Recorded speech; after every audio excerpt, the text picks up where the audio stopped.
A member have further supplementaries? Then we move to question number 5, Honourable Clayton Cosgrove. Mr. Speaker, my question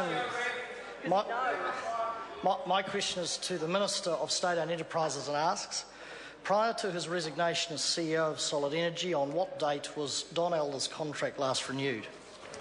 Honourable Tony Ryall. Mr. Speaker, I'm advised that Dr Elder's contract was last updated for employment law changes on the 31st of August 2012, although this is an operational matter.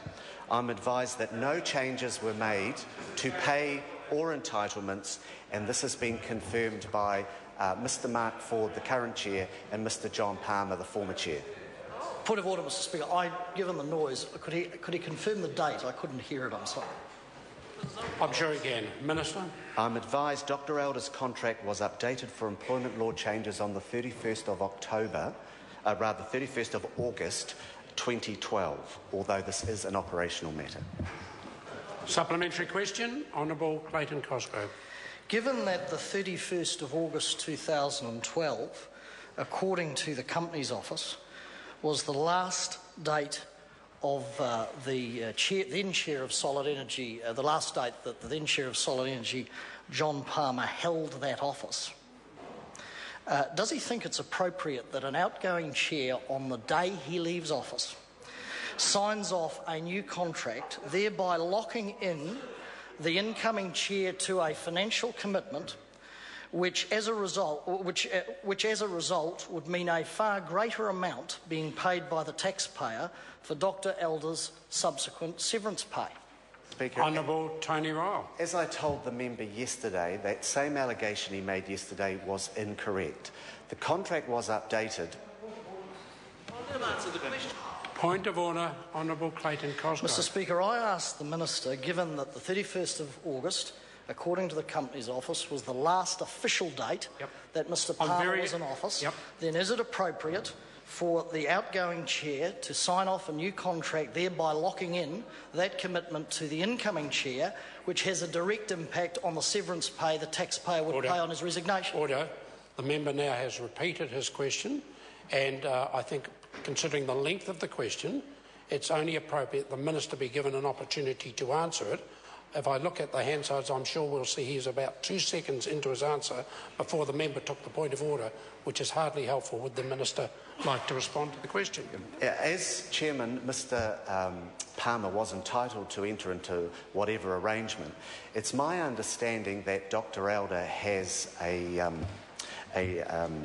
Dr Elder's contract was updated for employment law purposes, and there were no changes to the pay nor the entitlements that Dr Elder received. This means that he did not have a fixed-term contract. He was effectively a permanent employee and operating on a contract since about the year 2000. So there was no change to Dr Elder's pay or entitlements. Therefore, there was no effect on what his contractual arrangements would be during the changes to his employment. I think it is quite wrong for that member to come into the House and make misinformed allegations. It's exactly the same as the allegation that 20... is very similar to Annette King's. The question was answered. He then started to ramble on with extraneous words. Has the member got a further supplementary? Supplementary. Supplementary.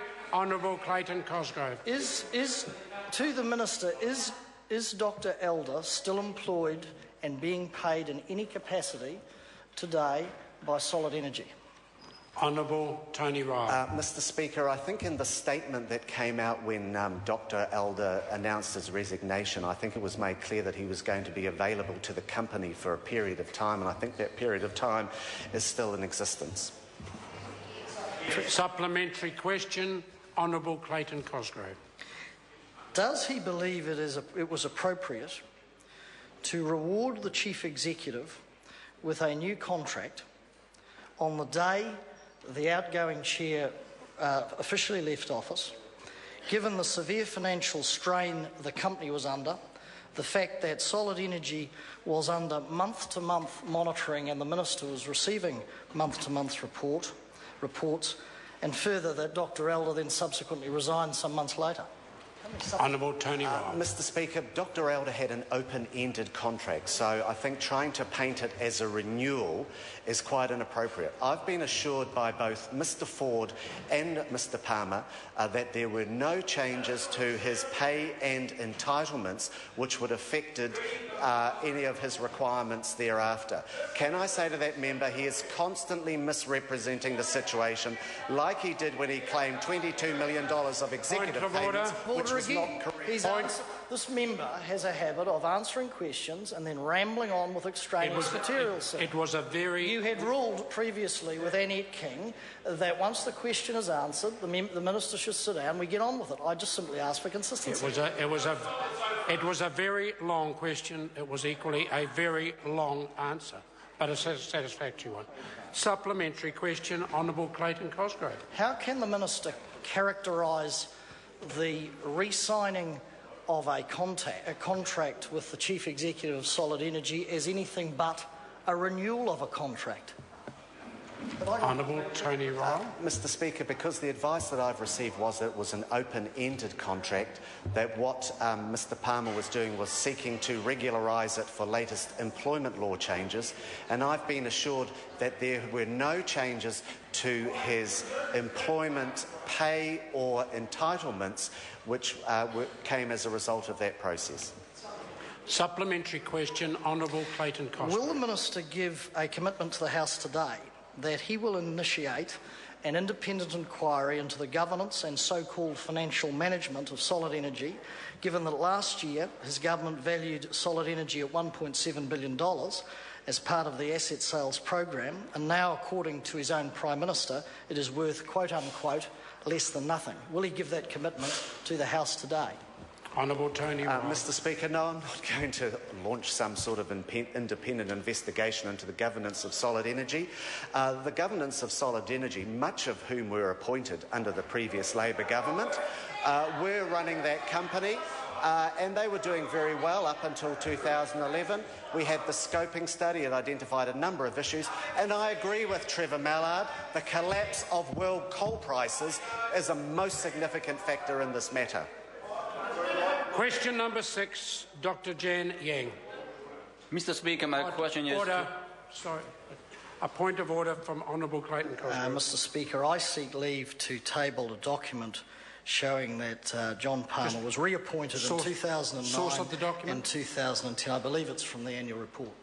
The annual report is very available to all members. Question number 6, Dr. Jan Yang. Mr Speaker, my question is to the Minister for Economic Development. What support has the government given to the film industry in New Zealand?